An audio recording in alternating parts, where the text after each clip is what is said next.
चलिए, good evening all of you.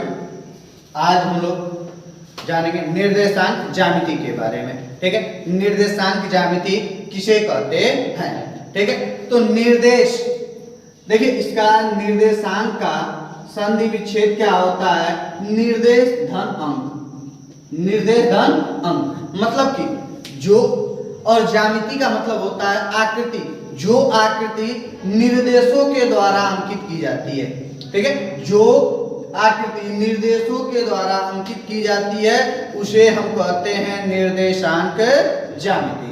ठीक है, और मेरी कक्षा में द्विविमीय ज्यामिति के बारे में पढ़ना है। 2D डायमेंशन के बारे में पढ़ना है, द्विविमीय ज्यामिति के बारे में पढ़ना है। जैसे हम जानते हैं ये एक होता है एक्स अक्ष और ये होता है वाई अक्ष। ठीक है, एक्स अक्ष को हिंदी में हम कहते हैं भुज। एक्स अक्ष को क्या कहते हैं? भुज। और वाई अक्ष को कहते हैं कोटि। ठीक है, एक्स अक्ष को भुज और वाई अक्ष को क्या कहते हैं? कोटि कहते हैं। ठीक है, निर्देशांक को अंकित कैसे किया जाता है? निर्देशांक को दिखाया कैसे जाता है? ठीक है, तो निर्देशांक को दिखाने के लिए सर्वप्रथम भुज को लिखते हैं और फिर किसको लिखते हैं? कोटि को लिखते हैं। सर्वप्रथम भुज को लिखते हैं और कोटि को लिखते हैं। अर्थात इसी को हम कह सकते हैं एक्स को पहले और वाई को बाद में लिखते हैं। ठीक है, अब यहाँ के बाद हम जानते हैं कि निर्देशांक के कितने भाग होते हैं। निर्देशांक ज्यामिति में इस आकृति पे 4 भाग होते हैं। इसको कहते हैं प्रथम चतुर्थांश, इसको कहते हैं द्वितीय चतुर्थांश, इसको कहते हैं तृतीय चतुर्थांश और इसको कहते हैं चतुर्थ चतुर्थांश। ठीक है, ये जो मेरा है x ऋणात्मक होता है और ये होता है y ऋणात्मक। ठीक है, मतलब कि इस चतुर्थांश में, पहले चतुर्थांश में जो भी आकृति बनेगी वो दोनों क्या होगी? क्योंकि ये धनात्मक है, ये धनात्मक है, तो x को पहले लिखेंगे तो x भी धनात्मक होगा और क्या होगा? y भी धनात्मक होगा। ठीक है, अब इसमें आएंगे तो x को पहले लिखेंगे तो x मेरा क्या है? ऋणात्मक है और y क्या है? धनात्मक है। ठीक है, अब इसमें आएंगे तो देख रहे हैं x ऋणात्मक है और y मेरा धनात्मक है। ठीक है, अब इसमें x मेरा क्या है? धनात्मक है और y मेरा क्या है? ऋणात्मक है। ठीक है, चलिए अब हम लोग जानते हैं कक्षा 10 के गणित के 7.1 का पहला सवाल। ठीक है, 2 निर्देशांक दिए गए हैं, करा इनके बीच की दूरी ज्ञात कीजिए। इन दोनों निर्देशांकों के बीच की दूरी ज्ञात कीजिए। तो सर्वप्रथम हम क्या करेंगे? इनको लिख लेंगे x1 y1, इसको लिख लेंगे x2 y2। ठीक है, और बीच की दूरी का फार्मूला होता है क्या? कि कौड़ी में x2 माइनस x1 का whole square plus y2 minus y1 का होल स्क्वायर। ठीक है, अब देखिए x2 का मान क्या दिया गया है? 4 दिया गया है। ठीक है, और x1 का मान कितना है? 2 है, प्लस y2 का मान कितना है?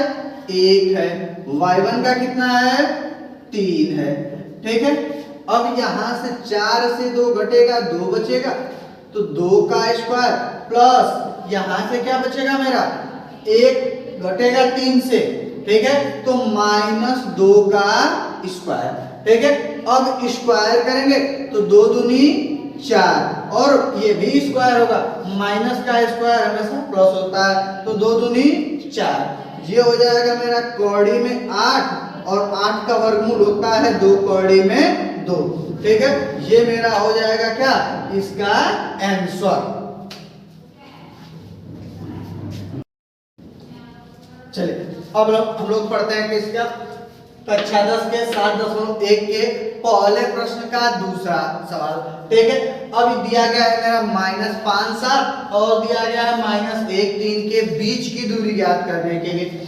ये मेरा फार्मूला होता है बीच की दूरी का, x2 माइनस x1 का whole square plus y2 minus y1 का होल स्क्वायर। ठीक है, अब हम देखते हैं क्या कि यहाँ x2 का मान कितना है? -1 है और x1 का मान कितना है -5 है, तो माइनस माइनस +5 का होल स्क्वायर प्लस y2 का मान कितना है 3 है और y1 का मान कितना है 7 है का होल स्क्वायर। अब यहाँ क्या हो जाएगा मेरा, ये हो गया 5 में से 1 घटेगा 4 का स्क्वायर प्लस 7 में से 3 घटेगा -4 का स्क्वायर। ठीक है, अब यहाँ क्या हो जाएगा मेरा 4 का स्क्वायर 16 और -4 का स्क्वायर ये भी क्या हो जाएगा 16। अब ये हो जाएगा मेरा क्या कौड़ी में 32 और 32 का वर्गमूल होता है 4 कौड़ी में 2। ठीक है, ये हो जाएगा मेरा क्या आंसर। चलिए अब हम पढ़ेंगे कक्षा 10 के प्रश्नावली 7.1 के पहले प्रश्न का तीसरा सवाल। ठीक है, तीसरा सवाल ये है पर a और b तथा -a और -b के बीच की दूरी ज्ञात कीजिए और बीच की दूरी का फार्मूला मेरा है x2 x1 का whole square plus y2 y1 का होल स्क्वायर।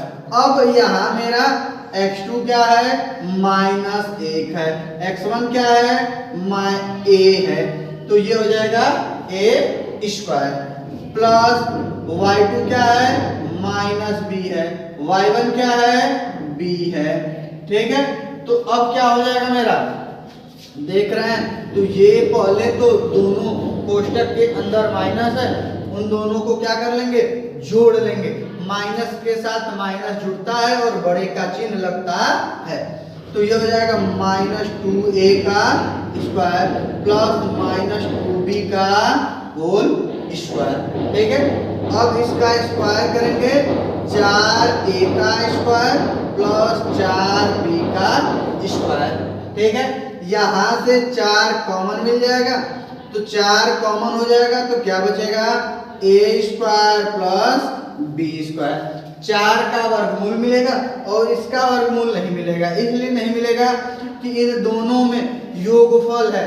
ठीक है, योगफल और अंतर की कंडीशन पे वर्गमूल नहीं मिलता है, गुणनफल और भागफल की कंडीशन पे वर्गमूल मिल जाता है। तो 4 का वर्गमूल मिलेगा कितना हो जाएगा 2 और क्या बच जाएगा कड़ी में a square plus b square, ये मेरा क्या हो जाएगा आंसर हो जाएगा।